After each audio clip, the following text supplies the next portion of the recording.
35 वर्षको केटो हैन झापाबाट ताप्लेजुङ पुग्दै गर्दा यो देश हल्लिन्छ। एउटा 35 वर्षको केटो चाहिँ सुदूरपश्चिम घुम्दा यो देश हल्लिरहेको छ। उसले खीर खाँदा यो देश हल्लिरहेको छ। ऊ गाडी चढेर हिँड्दा यो देश हल्लिरहेको छ। उसले बोल्दा यो देश हल्लिरहेको छ भने यो देशमा भूकम्प अहिले आइरहेको छ। तर भूकम्प कसलाई आइरहेको छ भन्दा ती भ्रष्टाचार, ती लुटेरा, ती कुशासनका चाहिँ मतियारहरूलाई यो भूकम्प आइरहेको छ। र यो भूकम्पले परिवर्तन, सकारात्मक परिवर्तन। 35 वर्षको केटो हैन झापाबाट ताप्लेजुङ पुग्दै गर्दा यो देश हल्लिन्छ। एउटा 35 वर्षको केटो चाहिँ सुदूरपश्चिम घुम्दा यो देश हल्लिरहेको छ। उसले खीर खाँदा यो देश हल्लिरहेको छ। ऊ गाडी चढेर हिँड्दा यो देश हल्लिरहेको छ।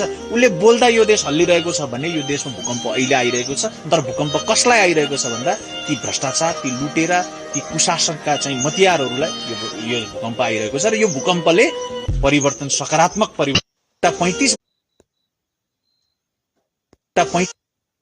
35 वर्षको केटो हैन झापाबाट ताप्लेजुङ पुग्दै गर्दा यो देश हल्लिन्छ। एउटा 35 वर्षको केटो चाहिँ सुदूरपश्चिम घुम्दा यो देश हल्लिरहेको छ। उसले खीर खाँदा यो देश हल्लिरहेको छ। ऊ गाडी चढेर हिँड्दा यो देश हल्लिरहेको छ। उसले बोल्दा यो देश हल्लिरहेको छ भने यो देशमा भूकम्प अहिले आइरहेको छ। तर भूकम्प कसलाई आइरहेको छ भन्दा ती भ्रष्टाचार, ती लुटेरा, ती कुशासनका चाहिँ मतियारहरूलाई यो भूकम्प आइरहेको छ। र यो भूकम्पले परिवर्तन, सकारात्मक परिवर्तन। 35 वर्षको केटो हैन झापाबाट ताप्लेजुङ पुग्दै गर्दा यो देश हल्लिन्छ। एउटा 35 वर्षको केटो चाहिँ सुदूरपश्चिम घुम्दा यो देश हल्लिरहेको छ। उसले खीर खाँदा यो देश हल्लिरहेको छ। ऊ गाडी चढेर हिँड्दा यो देश हल्लिरहेको छ।